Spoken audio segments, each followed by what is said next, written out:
The morning I discovered my son was planning to lock me away in a nursing home and steal everything I'd worked for, I was sitting in my kitchen drinking the same dark roast I'd enjoyed for 40 years. But in 72 hours, he would lose everything: his inheritance, his reputation, and the family business he thought was already his. Before we continue, please subscribe to hear more stories about family, betrayal, and ultimate justice. My name is Harold Morrison, and at 71 years old, I thought I'd seen everything life could throw at me. I'd built Morrison Construction from nothing, started with a single pickup truck and a toolbox when I was 25. Now it was worth $3.2 million with 15 employees and contracts all over the state. My wife Ellen and I had raised 2 children in the house we'd built ourselves, brick by brick, on Maple Street. Ellen passed 2 years ago, pancreatic cancer, quick and merciless. We'd been married 47 years, and her absence still felt like a missing limb. Every morning, I made coffee for 2 out of habit, then poured the extra cup down the sink while apologizing to her memory. Our daughter Sarah lived in Oregon with her family. She called twice a week, visited when she could.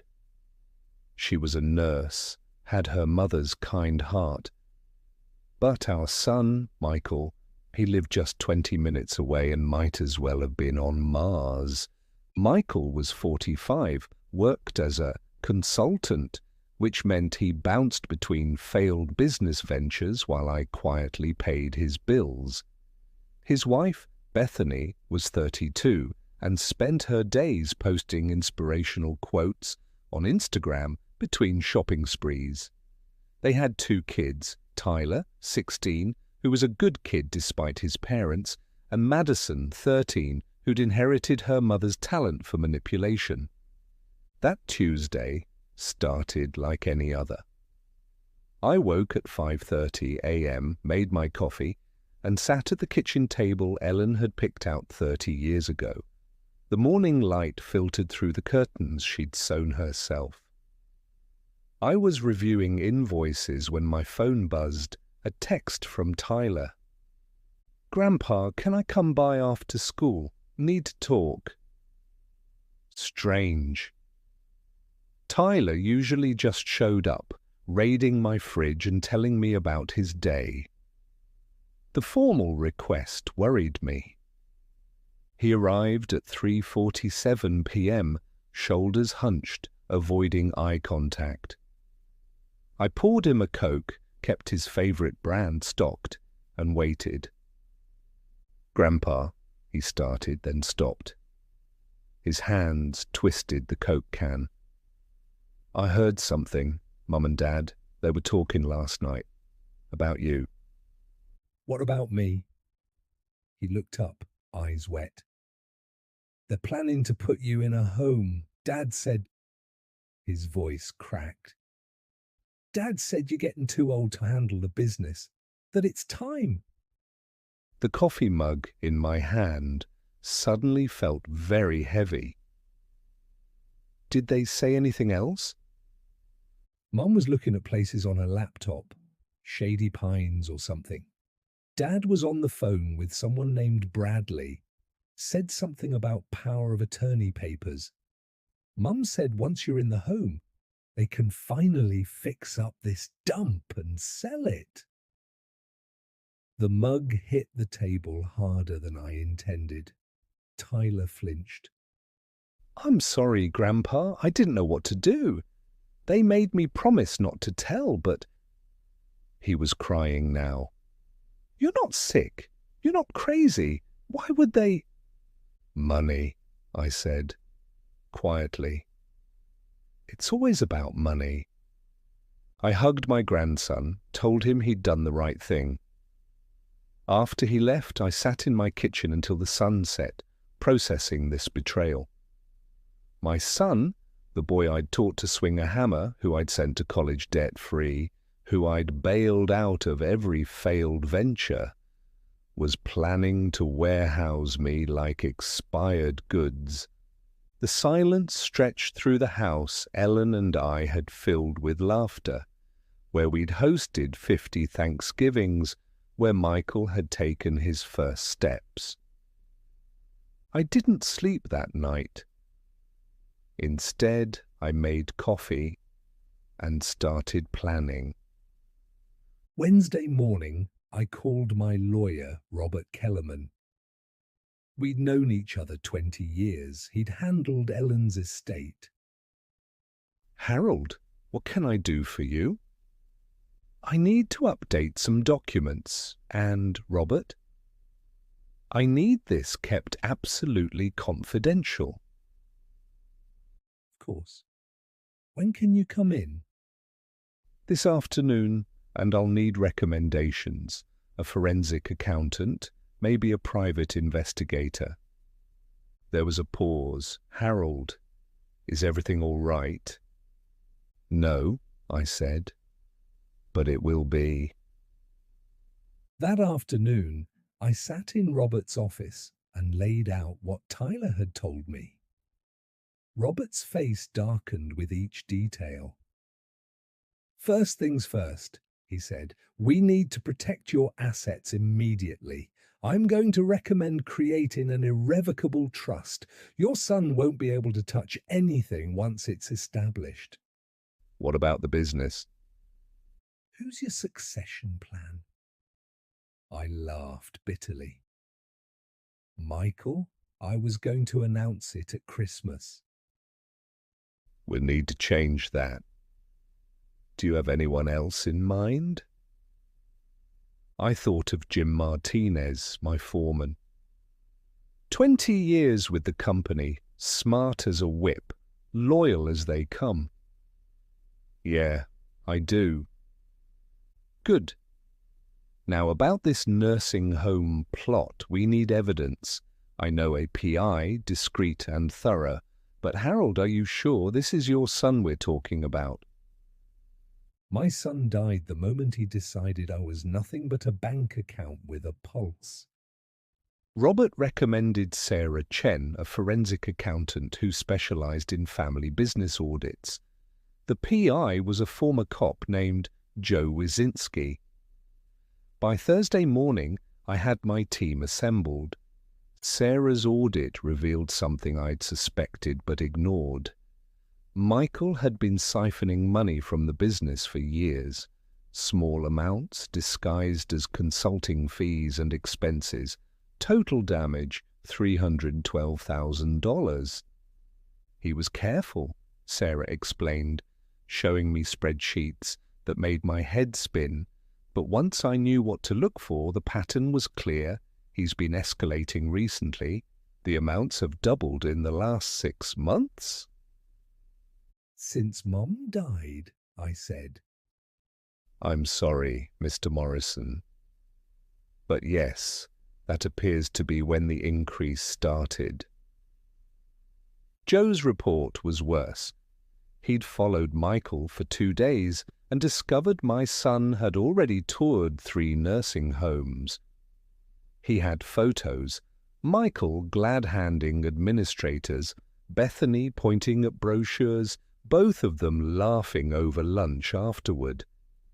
He's been in contact with a Bradley Hutchins, Joe said.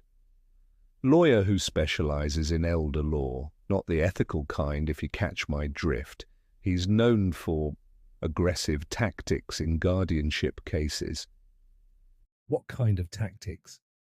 The kind where suddenly the elder parent is deemed mentally incompetent based on very thin evidence. Hutchins has a tame doctor who provides evaluations. Dr. Gerald Moss lost his license in New Jersey, set up shop here. My coffee had gone cold. I pushed it away. They were going to have me declared incompetent. That's what it looks like. I've got photos of Michael meeting with both Hutchins and Moss, separately and together. The betrayal was complete. This wasn't just about money. They were planning to strip me of my dignity, my autonomy, my life. That night I called Sarah in Oregon. "Dad, it's late there. Are you okay?" "I need to tell you something," I said, and explained everything. The silence on her end stretched so long I thought we'd been disconnected. Then I heard her crying. "That bastard," she whispered. "Dad, I'm flying out tomorrow." "No, sweetheart, not yet. I need to handle this properly, but I wanted you to know in case something happens." Nothing's going to happen. We won't let it. Oh, Dad, I'm so sorry. You have nothing to be sorry for. Just, can you call more often? It gets lonely here. "Every day," she promised. "Every single day." Friday morning, I had Robert draw up the papers. Morrison Construction would be placed in an irrevocable trust. Upon my death or incapacitation, Jim Martinez would become CEO, with a board of directors that included Sarah, Robert, and 2 long-time employees. Michael wasn't mentioned anywhere. The house would go to Sarah, with a life estate for Tyler if he wanted it. My personal assets, roughly $890,000 in savings and investments, would be divided between Sarah, Tyler, and a scholarship fund in Ellen's name at the local community college. Michael and Bethany would receive exactly what they'd given me these past 2 years. Nothing. "I need one more thing," I told Robert. "Set up a meeting with Michael. Tell him it's about the succession plan. Make it sound like good news." Robert smiled grimly. "When?" "Monday morning, my office at the company. I want this on my turf." That weekend, I did something I hadn't done since Ellen died. I deep cleaned the house, not because it needed it, but because I needed to move, to work, to prepare. I found photo albums I hadn't looked at in years. Michael as a baby, taking his first steps. Michael at 10, proudly holding a fish we'd caught together. Michael at his college graduation, my arm around his shoulders. When had that boy become someone who could plot against his own father? Tyler texted Saturday night. "They're acting weird. Dad's whistling. Mum bought champagne." I texted back, "Everything's going to be okay. Trust your grandpa." Sunday, I visited Ellen's grave. The headstone was simple. She'd wanted it that way. Ellen Morrison, beloved wife and mother, 1951 to 2022. "I don't know if you can hear me," I said to the stone, "but our boy's lost his way. I'm going to do what needs doing, but it's going to hurt. Give me strength, Ellen. One more time." The wind picked up, rustling the oak trees above. It felt like an answer. Monday morning arrived crisp and clear. I dressed in my best suit, the one Ellen had picked for our 40th anniversary dinner, made my coffee stronger than usual. At 8 a.m. sharp, I was sitting behind my desk at Morrison Construction, the business I'd built with my own hands.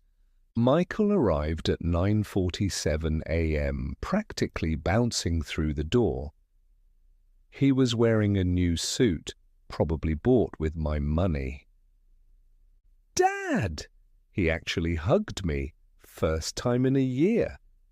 "Robert said you had news about the succession." "Sit down, Michael." Something in my tone made his smile falter. He sat. I pulled out a folder and slid it across the desk. I need you to explain these. He opened it. Colour drained from his face as he saw the photos. Him at Shady Pines, him with Hutchins, him with Dr. Moss. Dad, I can explain. No need. I pulled out a second folder. How about these? The forensic audit. Every stolen penny documented, highlighted, annotated. His mouth opened and closed like a landed fish. This is... I was going to pay it back. No, you weren't. I leaned back in my chair. You were going to have me declared incompetent, lock me in a nursing home and take everything, the house Ellen and I built, the business I spent 50 years creating, my dignity, my freedom. It's not like that. He was sweating now. We were just... You're getting older, Dad. You need care. I bench press twice a week. I run this company better than you ever could. My mind is sharp enough to catch you stealing from me. I stood. What I need is a son who sees me as more than a wallet. The door opened. Robert walked in, followed by Joe and 2 security guards I'd hired for the occasion. Michael Morrison, Robert said formally. You're being terminated from Morrison Construction, effective immediately. Security will escort you to clear out your office. You have 10 minutes. You can't do this. Michael shot to his feet. I'm your son. This company is mine by rights. Rights? I laughed, but there was no humor in it. You lost any rights when you plotted to steal my life. Check your bank account, by the way. The gravy train has left the station. His phone buzzed. He looked at it and his face went white. You froze my accounts? Just the ones I was paying for, which is... all of them, I believe. The house you're living in, that's in my name. You have 30 days to vacate. The car you're driving, I own that too. Someone from the dealership will be by to collect it this afternoon. Dad, please. I'm not finished. I stood, walked around the desk to face him. Tyler's college fund is now in his name alone. You can't touch it. He'll also be getting a job here next summer if he wants it. Learning actual work, not whatever it is you pretend to do. This is insane, I'll sue. With what money? And which lawyer will take your case when I have documentation of embezzlement? Oh, that's right. You thought I'd just let that slide. But here's the thing, Michael. I could press charges. Sarah thinks I should. But I won't. On one condition. He was crying now, not from shame, from rage and self-pity. What? You leave. Take your wife and daughter and go. Any city you want, but not here. You don't contact me. You don't contact Tyler unless he reaches out first. You make your own way with your own money, by your own efforts, the way I did. You're throwing me out? Your own son? My son died the day he decided I was disposable. You're just someone who looks like him. Security stepped forward. Michael looked between them and me, searching for weakness, for the soft-hearted father who'd always bailed him out. He found granite. Bethany's going to freak, he muttered. Yes, I agreed. She is. They escorted him out. Through my office window, I watched him trudge to his car, soon to be my car again, shoulders slumped in defeat. Robert stayed behind. You okay, Harold? I sat down heavily. Number, but I will be. For what it's worth, you did the right thing. Did I? Ellen would have forgiven him. Ellen never had to see him plan to lock her away. He made his choices, Harold. You just gave him consequences. After Robert left, I sat in my quiet office, staring at the photo on my desk, Ellen and me on our wedding day, young and hopeful and unaware of what heartbreak awaited us decades later. My phone buzzed. Tyler. Dad's freaking out. Mum's screaming. What happened? I called him. Come by the house after school. We need to talk about your future. Am I in trouble? No, son. You're the only one who isn't. That afternoon, I met with Jim Martinez. His jaw dropped when I explained the succession plan. Mr. Morrison, Harold, I don't know what to say. Say you'll take care of this place. Say you'll keep our people employed. Say you'll build it even bigger than I could. He had tears in his eyes. You know I will, but why not Michael? Michael made his choice. He chose easy money over honest work. I need someone who understands that this company isn't just about profits. It's about the families who depend on us. I won't let you down. I know you won't. Tyler arrived at 4:15, looking shell-shocked. Dad packed the car. Mum threw a vase. Madison called me a traitor. What's happening? I told him everything. His face cycled through shock, anger, and finally, sadness. So they're leaving? Looks like it. Because of money? Because of choices. I put my hand on his shoulder. Tyler, I want you to know you always have a home here. This house will go to Aunt Sarah someday, but you'll always be welcome. And if you want to learn the construction business. He hugged me hard. I'm sorry, Grandpa. I'm sorry they did this to you. You have nothing to apologize for. You stood up for what was right. That takes courage. Mum says I'm ungrateful, that I chose you over them. You chose truth over lies. That's different. We sat on the porch, watching the sunset. The same porch where I'd taught Michael to tie his shoes, where Ellen had sung him lullabies. Will you be okay alone? Tyler asked. I won't be alone. I've got Sarah calling every day. I've got Jim and the crew at work. I've got Mrs. Henderson next door, who's been trying to set me up with her sister. I smiled at his expression. And I've got you, if you'll have me. Always, Grandpa. Always. Michael and Bethany left Fairfield that Thursday. I heard through the grapevine they'd gone to Florida, where Bethany's sister lived.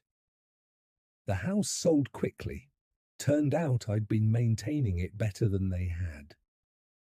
The money went into Tyler's college fund. 2 weeks later, I got a call from Bradley Hutchins's office. His secretary said he was returning my retainer, that there had been a misunderstanding.